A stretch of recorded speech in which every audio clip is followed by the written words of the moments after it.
మరి దీని వెనకాల ఆంతర్యం ఏంటి? నరుని కష్టమును బట్టి ఐశ్వర్యవంతుడు కాదు, యెహోవా ఆశీర్వాదము ఐశ్వర్యం ఇచ్చును. ఈ మాట ఎంతమంది నమ్మగలుగుతారు?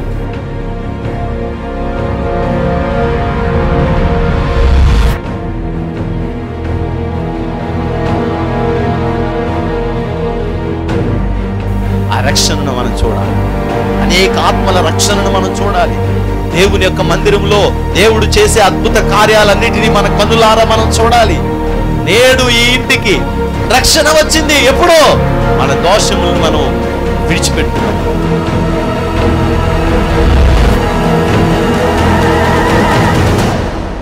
నీ పాపములు శారీరకంగా మరలా చేయకుండా సిద్ధపడి, నువ్వు ఇదిగో నా పాపాన్ని నేను వదిలిపెట్టేశాను, ఇదిగో నేను స్తుతిస్తున్నాను, నేను తప్పు చేశాను ప్రభా అని నువ్వు ఎప్పుడైతే వదిలేసి దేవుని దగ్గర ప్రార్థన చేయడం మొదలుపెడతావో, పరిశుద్ధాత్మ అగ్ని వచ్చి నిన్ను తాకి శుద్ధి చేసి ఈ పాపములో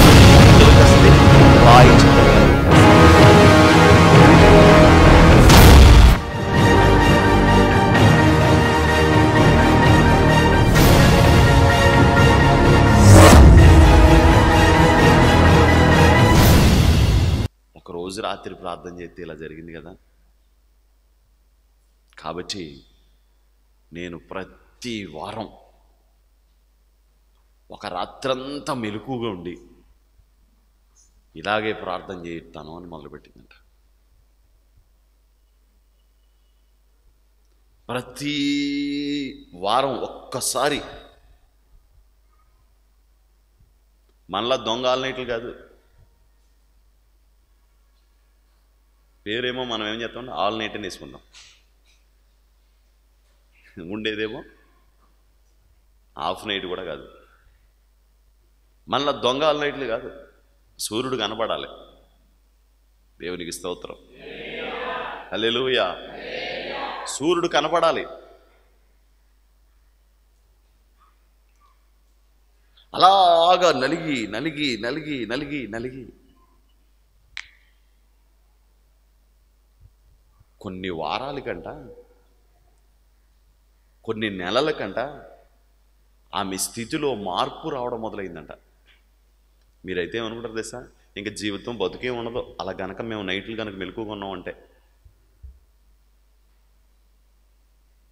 కూర్చుని ఆడడానికి ఏం బాధలేదు, అవమానాలు పడ్డానికి బాధలేదు, కానీ దేవుని దగ్గర నలగడానికి మాత్రం మనకి బాధ.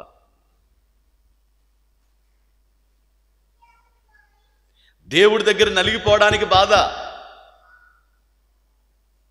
నువ్వేదో చెప్తున్నావు కానీ అదేం వల్లపడదో, నువ్వేదో చెప్తున్నావు కానీ అదేం జరగదో.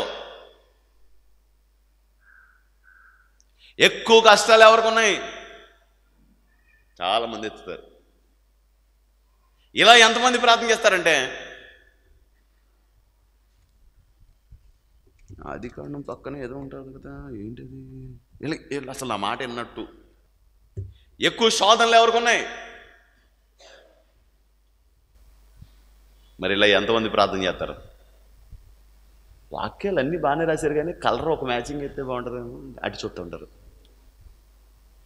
నువ్వు ప్రార్థన చేసినా ప్రార్థన చేయకపోయినా దేవునికి కానీ నాకు కానీ నష్టం అనేదే ఉండదు. నా కాలు మళ్ళీ ఇన్ఫెక్షన్ అయింది, నేను నిలబడలేకపోతున్నాను. రాత్రి 3 గంటల దగ్గర ఎందుకు నిలబడ్డాను తెలుసా? నా కోసమేం కాదు, కాలు నిలబడినట్ల మళ్ళీ ఇన్ఫెక్షన్ అయింది. వాళ్ళు సర్జరీ చేయాలని పోయినసారే చెప్పాడు, చిన్నది ఏం కాదు, పెద్ద విచిత్రమైంది ఏం కాదు, కానీ చిన్న సర్జరీ చేయాలన్నాడు. నాకు ఖాళీ లేక చేయించుకోలేదు, మళ్ళీ 10 రోజులు 15 రోజులు కూర్చోవాలని. అది మళ్ళీ ఇన్ఫెక్షన్ అయింది, కాలు విపరీతంగా పోటు వచ్చేస్తుంది, ఓ పక్క కాలు లాగేస్తుంది రాత్రి.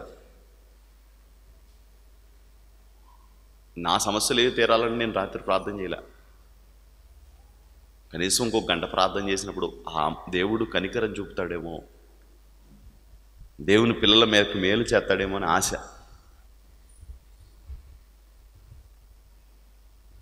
ఆ ఆశతోనే ప్రార్థన చేస్తున్నాం.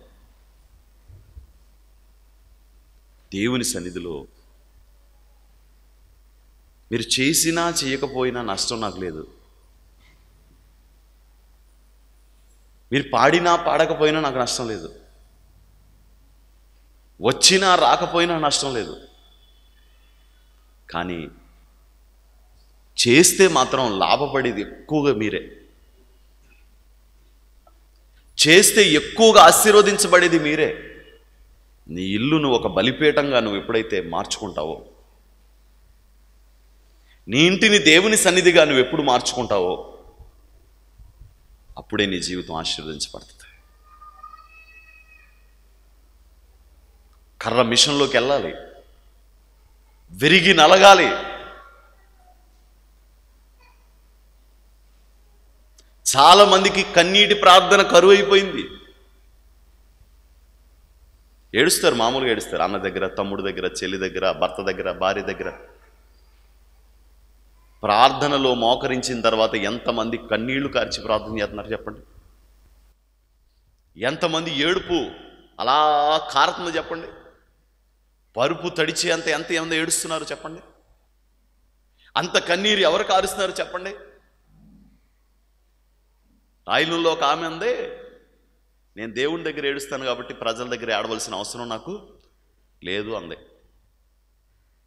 నేను దేవుడి దగ్గర ఏడుస్తాను కాబట్టి ఇక ఎవరి దగ్గర ఏడవలసిన పని నాకు లేదు. యేసు రక్తమే జయం, యేసు రక్తమే జయం, యేసు రక్తమే జయం. నేను దేవుని దగ్గర ఏడుస్తాను, నేను దేవుడి పాదాలు పట్టుకుంటాను, నా బాధ ఏంటో, నా కష్టం ఏంటో నా దేవుడికి చెప్పుకుంటాను. నేను దేవుడి దగ్గర ఏడుస్తాను కాబట్టి మనుషుల దగ్గర ఏడ్చే అవకాశం దేవుడు నాకు రానివ్వడండి. నేను మనుషుల దగ్గర ఏడవాల్సిన పని లేదండి. నేను నా దేవుడి దగ్గర ఏడుస్తాను. దేవునికి మహిమ కలుగును గాక. హల్లెలూయా, హల్లెలూయా, హల్లెలూయా. నీ స్థితి ఏదైనా, నీ పరిస్థితి ఏదైనా, వెళ్ళాల్సిన సమయంలో, నలగాల్సిన సమయంలో నలిగితేనే, చేయాల్సిన సమయంలో అలాంటి ప్రార్థన చేస్తేనే, ఏడవాల్సిన సమయంలో అలాంటి ఏడుపు ఏడిస్తేనే. ఒకసారి పిల్లలు వచ్చి మార్కు లిస్ట్ తీసుకొచ్చి నాకు ఇస్తారు. అన్నయ్య ప్రార్థన చేయండి అన్నయ్య, దేవుడు మమ్మల్ని ఆశీర్వదించాడు, ఇంటర్మీడియట్లో 900 చిల్లర మార్కులు వచ్చినాయి. నాకు వాళ్ళని చూసి ఎంత సంతోషం అవుతుందో. నేను చదువుకుని ఉంటే నాకు కూడా ఇన్ని మార్కులు వచ్చాయి కదా, కానీ చదవగలనా? చదవలేదు. కొంతమంది వచ్చి అంటారు, అమ్మా ఏం చేద్దాం అనుకుంటున్నావు? ఇంజనీరింగ్ అయిపోయింది కదా, ఏం చేద్దాం అనుకుంటున్నావు? నేను ఎంఎస్ చేద్దాం అనుకున్నాను, ఎంసీఏ చేయాలనుకుంటున్నాను. అబ్బా ఎంత మంచిది, అబ్బా నేను కూడా చదువుకుంటే ఎంత బాగుండేది. మాట వినక చదవడానికి అండి, మాట విన్నామా? ఇప్పుడు చదువుకోవాలనిపిస్తుంది, ఇప్పుడు చదువుకోవాలనిపిస్తుంది, కానీ చదువుకోలేము. సరైన సమయం అండి. ఇంటికాడ అట్లు తెమ్మనరు, బియ్యం తెమ్మనరు, పొలాలు తెమ్మనరు, సబ్బు కొనుక్కొచ్చేవా అనరు, కరెంటు బిల్లు కట్టాల్సిన బాధ ఉండదు. ఏం కావాలన్నా తల్లిదండ్రులే చూసుకొని చదువు చెప్పిస్తామంటే నాకు మాయరోగం వచ్చి, నువ్వు చదువుకోరా బాబు అంతే చాలు అంటే మాయరోగం వచ్చి చదువు మానేశాను. ఎన్నిసార్లు బాధపడతానో. చేయాల్సిన సమయంలో చేయలేదు, చదవాల్సిన సమయంలో నేను చదవలేకపోయాను. అందుకే నాకు సేవలో కూడా అదే గురి. ఇప్పుడు చేయాల్సింది చేయకపోతే రేపు కూడా అలాగే ఏడుస్తాను నేను. ఇప్పుడు చేయాల్సింది చేయకపోతే రేపు కూడా అలాగే ఏడవలసి వస్తుంది. ఆ ఏడుపు రెండోసారి నేను ఏడవను ఇంకా. అప్పుడు తప్పు చేశాను తెలియకుండా, ఇప్పుడు మాత్రం అదే తప్పు మళ్ళీ చేయను. నేను చేయాల్సింది చేస్తాను. దేవుని ఎదుట నాకు ఉంచబడిన పరుగు పందెంలో నేను పొందుకోవలసిన కిరీటాన్ని తప్పకుండా దేవుడి దగ్గర నేను పొందుకుంటాను. బలము ఉన్నంత కాలము చేయలేకపోయాను నీ సేవనని నేను పాడకూడదు. స్వరం ఉన్నంత కాలం పాడలేకపోయానే ప్రభు అని నేను పాడకూడదు. కాళ్ళు చేతులు శుభ్రంగా ఉన్నంత వరకు నీ కోసం నేను ఒక్క పని కూడా చేయలేకపోయానే ప్రభువా, నేను ఏడవకూడదు. నా దేవా, నీవు నాకు ఇవ్వబడిన పరుగు పందెంలో నేను ఓపికతో పరిగెట్టాను ప్రభువా. నా కొరకు నువ్వు దాచిపెట్టిన జీవ కిరీటాన్ని నేను ఎదురు చూస్తూ ఉన్నాను ప్రభువా, నేను దేవుడి దగ్గర అనాలి. దేవునికి స్తోత్రం. హల్లెలూయా, హల్లెలూయా. నా దేవుడు ఎంత గొప్ప దేవుడో! మన కష్టాన్ని చూసే దేవుడైనా, మన శ్రమను చూసే దేవుడైనా, మనం నలిగిపోవడం చూసే దేవుడైనా, అలాగా ఆవిడ ప్రార్థన చేయడం మొదలుపెట్టిందంట. అలాగా రాత్రి ఏడవడం, రాత్రంతా ఏడవడం, రాత్రంతా ఏడవడం, రాత్రంతా ఏడవడం. దేవుడు ప్రార్థన ఆలకించాడు. మెల్లగా పరిస్థితులన్నీ దేవుడు మార్చేశాడు. పరిస్థితులన్నీ దేవుడు మార్చారు. మెల్లగా అన్ని రకాలుగా ఆర్థికంగా వాళ్ళు బలపడ్డారు,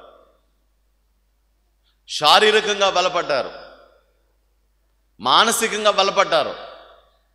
ప్రార్థన అంత బలమైంది. మనందరికి తెలుసది. ఆ ప్రార్థనను చూసినప్పుడు మీలో ఎంతమంది నేను అలా ప్రార్థన చేస్తే బాగుంటుంది అనిపిస్తుంది? చేయతండి సార్, నాకు కూడా అలా చేయాలనిపిస్తుందండి. దేవుని స్తోత్రం. ఇప్పుడు నేను రెండో మాట అడుగుతాను. ఆ మాట చాలామంది చేయెత్తరు. మీలో ఎంతమంది చేస్తారో అని అనుకుని ఎత్తదు. మీతో మనం చిన్న కూర్చున్నట్టు ఇద్దరు ముగ్గురు ఎత్తుతారు, వాళ్ళు కూడా చేయరు నాకు తెలుసు. ఎందుకండి? మనకి మనం చప్పట్లు కొట్టే గుంపులోనే ఉంటాం, పరిగెట్టే గుంపులో ఎప్పటికీ ఉండం.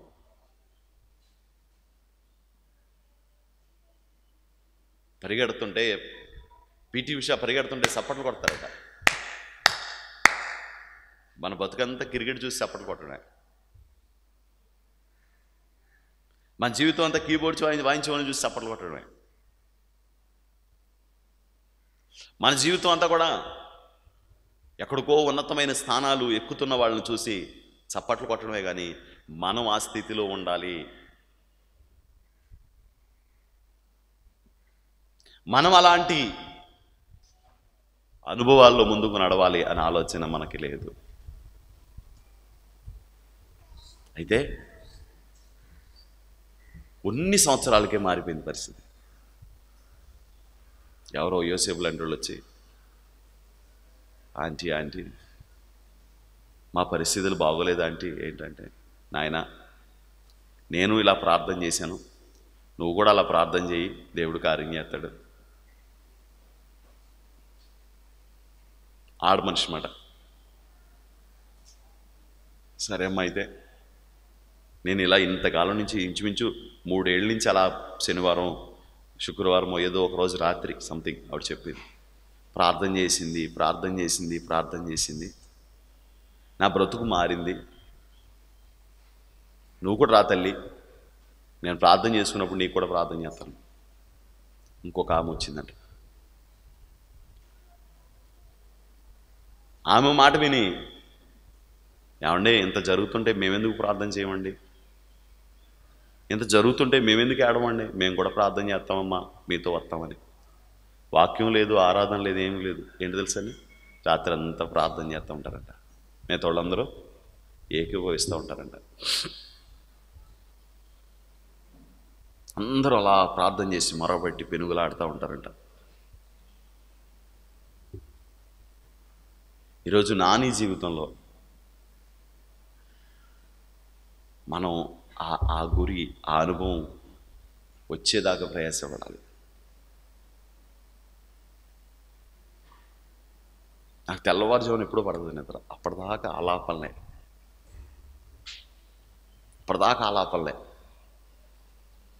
నేనేం చచ్చిపోను.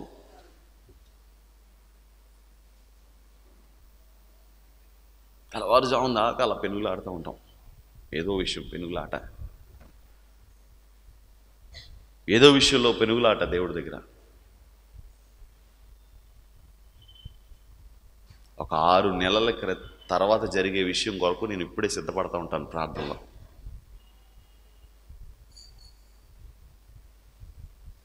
ఎందుకంటే నాకు వేరే అవకాశం లేదు.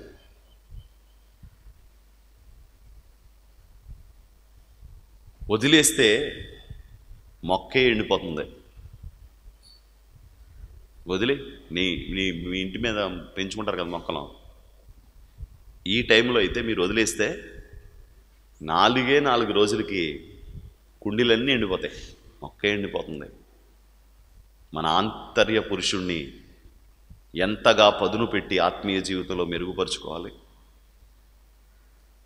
ఎంత ఆత్మీయ జీవితంలో మనం బలపడాలి. నీకు ఒక మంచి సంఘం ఉందా, పరిచర్య ఉందా?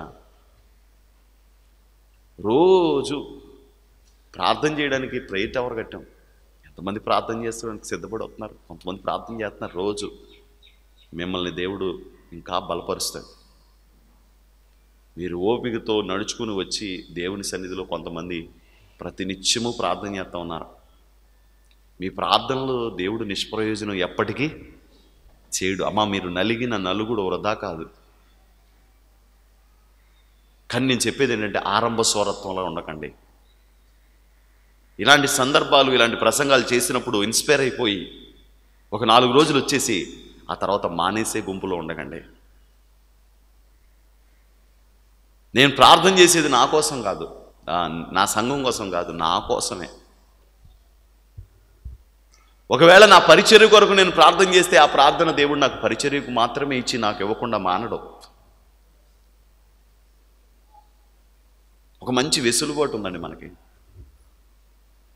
ఒకవేళ ఒంటరిగానే నేను ప్రార్థన చేసుకుంటానంటే ఓ మూల కూర్చొని ప్రార్థన చేసుకునే వెసులుబాటు ఉంది ఈరోజు.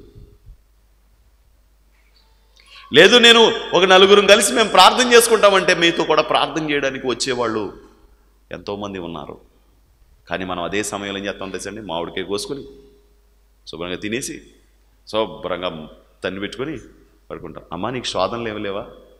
ఇంకా అప్పుడు కూర్చుని ఎవరితోనో చెప్పమంటే ఎన్ని శోధనలు చెప్తామో. అసలు ఇంట్లో ఎలా ఉందో నీకేం తెలుసు. అసలు నేను పడే కష్టాలు, నీ మదర్ తెరీసా అవార్డు ఇస్తారంటే నీ సమస్యలన్నీ అన్నవాళ్ళు నైటింగేల్ అవార్డు ఇస్తారా? ఎవడెవడో. కానీ అంత బాగా చెప్పేసుకుంటూ ఉంటాం. కొంతమంది అయితే ఫోన్ అట్టుకుని మొత్తం వాళ్ళు ఫోన్ నవ్వులేస్తారేమో అని భయం వేస్తుందని ఆ ఫోన్ నవ్వులేసి మింగేస్తారా? అక్కతోనో చెల్లితోనో లేకపోతే మరొకరితోనో ఫోన్ నవ్వులేస్తూ ఉంటారు. నాకు అసలు నా బాధలు అంతా ఇంత కాదు. అసలు నన్ను చూస్తే మాతృదేవో భవ సినిమా తీస్తారు. అప్పుడు తెలియక మాధవితోనే తీశారు, అప్పుడు తెలియక నాజర్తో తీశారు. నిజంగా కనుక తెలిస్తే కనుక మాతృదేవో భవ సినిమా నాతోనే తీసేవారు అని చెప్పేస్తుంటారు వాళ్ళతో. అంటే శ్రమల్లో వీళ్ళు డాక్టరేట్ తీసుకున్నారని. నీ శ్రమలు విన్నవాడు అవతలోడు దేవుళ్ళో బలపడతాడా? నీ కష్టాలేనా నీ తల్లి, అయ్యి బాబోయ్ నా పిల్ల ఇంత ఇన్ని కష్టాలు పడుతుంది, నేను కూడా ఇంత ప్రార్థన చేసుకోవాలనుకుంటుందా? అనుకోదు. నా దేవుడు ఎందుకు ఇలా అన్యాయం చేశాడు నా బిడ్డకు అనుకుంటుంది అంతే. నీ అక్క అనుకుంటుంది, నీ తమ్ముడు అనుకుంటాడు నా దేవుడికి ఎందుకు కనికరం లేదు అనుకుని దేవుడిని దూషించడమే తప్ప ఏమీ లేదు.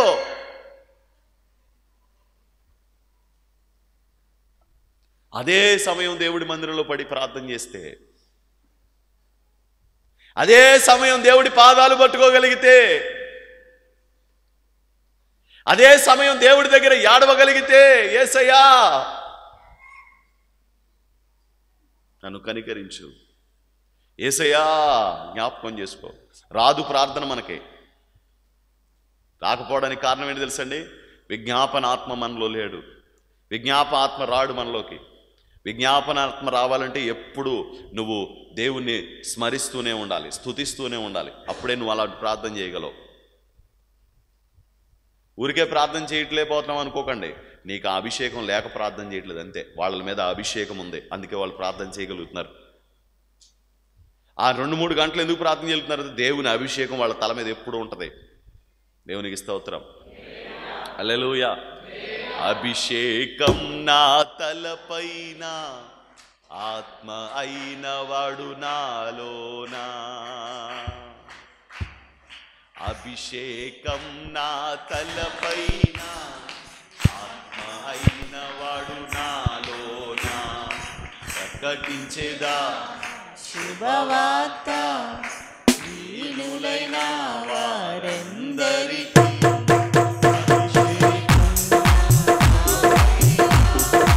ఆత్మ అయిన వాడు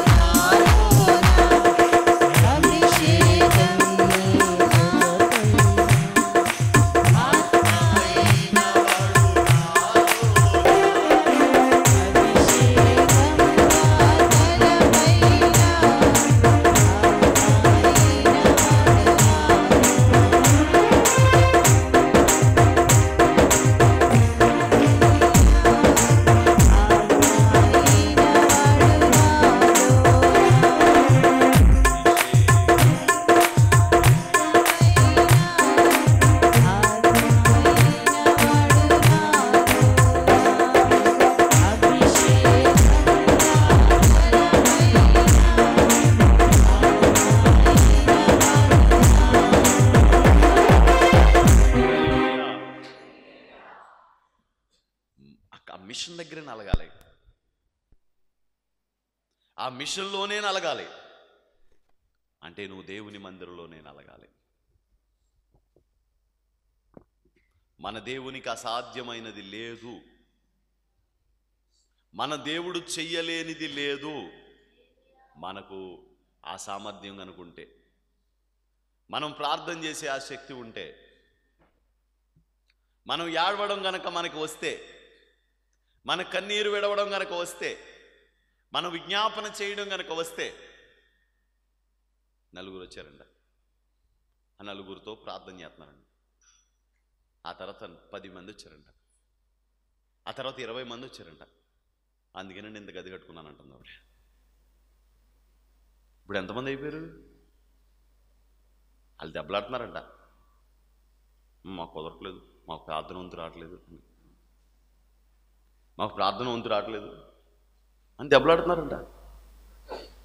నేను ఒకసారి ఆ గదిలో కూర్చుని ప్రార్థన చేసుకున్నాం. ప్రభువా, ఎంత మంచి అనుభవం వచ్చింది నాయన, ఎంత మంచి అనుభవం వచ్చింది నాయన. మన ఎవరో కానీ చెప్తూ బొగ్గులకి ఎప్పుడు ఏం చేస్తూ ఉండాలంట?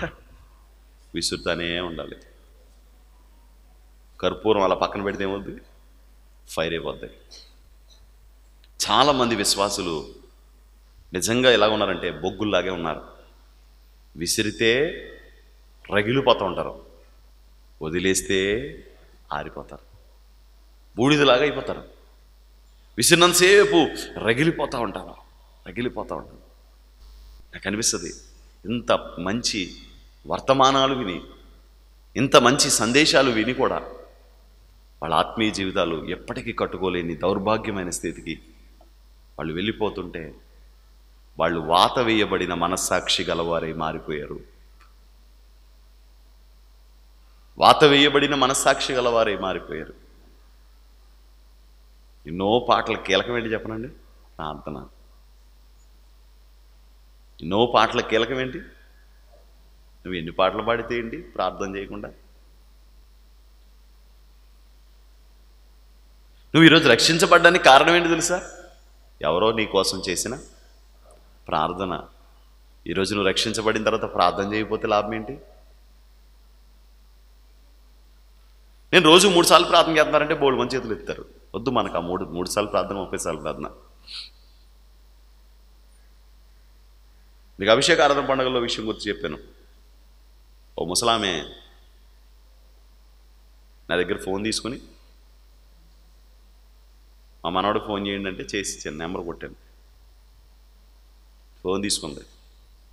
ఒరే పాస్టర్ గారు వచ్చారా, అదే నువ్వు బజార్లో తెస్తావు పాలు, బాదం పాలు, అది అట్టుకుని గమ్మున వచ్చారా అటంది.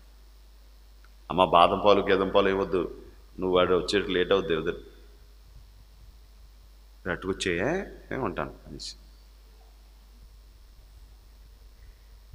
నేనేం బాదం పాలు వస్తాయి అని ఎదురు చూస్తున్నాను. తీరా చూస్తే అరగంటకి రాడే. మళ్ళీ చేస్తాను ఒకసారి ఇవ్వండి అంటుంది. ఊరుకో ఇప్పటికి అరగంట పట్టింది. వస్తే కనుక నేను, లేదు పాస్టర్ గారు మా ఇంట్లో తాగరా, మేము లేనోళ్ళు అని మా ఇంట్లో తాగరా, అది ఇది అంటుంది. ఎందుకు వచ్చిన కూడా వచ్చినప్పుడు తాగుతాను, లేదా పట్టుకెళ్తాను అంతే తప్ప మిమ్మల్ని మాత్రం నేను బాధ పెట్టనని చెప్పి ఎదరికి వెళ్ళాను. 5 నిమిషాలకు ఆడు ఫోన్ చేసి అంటాడు, ఎవరు నువ్వు, మిస్డ్ కాల్ ఇచ్చింది ఎవరు అంటాడు. మిస్డ్ కాల్ నేను ఇవ్వడం ఏంటి, నేను మిస్డ్ కాల్ ఇవ్వలేదు, గిస్డ్ కాల్ ఇవ్వలేదు, ఎవడరా నువ్వు సైతాన్ గడ అనుకుంటున్నాను మనసులో. ఆ తర్వాత గుర్తొచ్చింది, ఈ ముసలావిడ మాట్లాడట్లేదు అంటే చివరికి ఇచ్చేసింది. నేనమ్మ పలానా అని మీ మామ ఫోన్ చేసింది. మరి నువ్వు మాట్లాడలేదా అన్నాను. లేదండి మాట్లాడలేదండి అన్న. మరి ఏం చేసింది ఇవిడి? రింగ్ అవుతుండగానే మాట్లాడేసి నాకు ఇచ్చేసింది. ఇప్పుడు కాదులేండి, ఇప్పుడు వాళ్ళంతా తెలివి వచ్చేది, మీ ముసలాళ్ళు కూడా తెలివైన వాళ్ళే. అప్పుడు ఆ రోజుల్లో ఫోన్ వచ్చిన కొత్త మాట. ఆ రిలయన్స్ ఫోన్ ఒక కొబ్బరి ఉండేది ఇలాగా, అలాంటి ఫోన్ మాట, నీలం ఫోన్. ఎప్పటికీ ఆ దృశ్యం నా కళ్ళ ముందు, ఎప్పుడైనా ఫోను అలాంటి ఫోన్ చూసినప్పుడు అది గుర్తొస్తూ ఉంటుంది. అయ్యో అవతల లిఫ్ట్ చేయలేదు, కానీ ఇప్పుడు ఏం చేసింది, మాట్లాడేసింది. ఈరోజు చాలామంది ప్రార్థన జీవితాలు అంతే. దేవుడు ఇంకా లిఫ్ట్ చేయడు, దేవుడు ఇంకా వినడు, దేవుడు ఇంకా లైన్లోకి ఆర్డర్లోకి రాడు. వీళ్ళ ప్రార్థన ముగించబడుతుంది. దేవుడు వినే ప్రార్థన మనం చేయాలి. ప్రార్థన యేసుని సందర్శన అని పాడుకుంటున్నాం మనం. సందర్శిస్తున్నావా నిజంగా? హల్లెలూయా. నిజంగా సందర్శిస్తున్నావా? నిజంగా సందర్శించున్నామా దేవుణ్ణి? నిజంగా దేవుని చూడగలుగుతున్నామా ప్రార్థనలో? నిజంగా నువ్వు మొరపెట్టే స్థలంలో దేవుని సన్నిధి ఉందా? మీలో ఎంతమందితో ఈ మధ్యలో దేవుడు మాట్లాడాడు ముఖాముఖిగా? మీలో ఎంతమందితో దర్శనం ద్వారా దేవుడు మాట్లాడాడు ఈ మధ్యలో? మీలో ఎంతమందితో కళ ద్వారా దేవుడు మీతో మాట్లాడాడు చెప్పండి ఒకసారి. నాతో కళలోంచి ఇలా మాట్లాడాడండి ప్రభు, చెప్పండి. ఎంతమంది చెప్తారు? నాతో దర్శనం ద్వారా దేవుడు ఇలా మాట్లాడాడండి, నాతో దేవుడు ఇలా వాక్యం ద్వారా దర్శించి మాట్లాడాడండి. ఈరోజు ఏ దర్శనం అయితే, ఏ కళ అయితే వచ్చిందో ఆ కళ ఎలాగుందో అలాగే ప్రభువు నాతో మాట్లాడాడండి.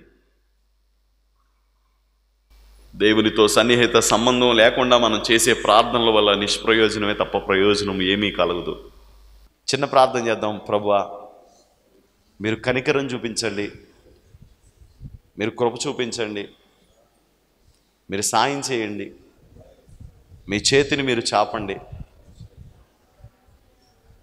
ఈ పరిస్థితిని చక్కబెట్టేటట్లు, ఈ పరిస్థితిని ముందుకు తీసుకురాగలిగేటట్లు మీరు సాయం చేయండి.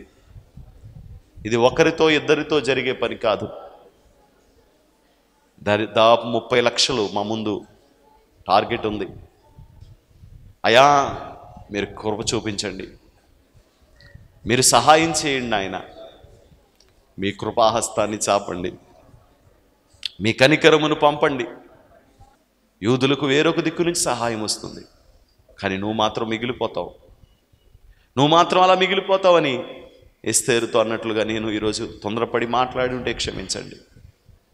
దేవా, కృప చూపించండి, దేవా సహాయం చేయండి.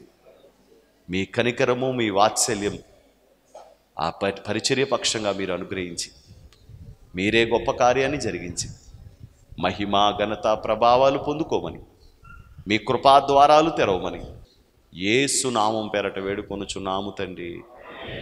ఆమేన్.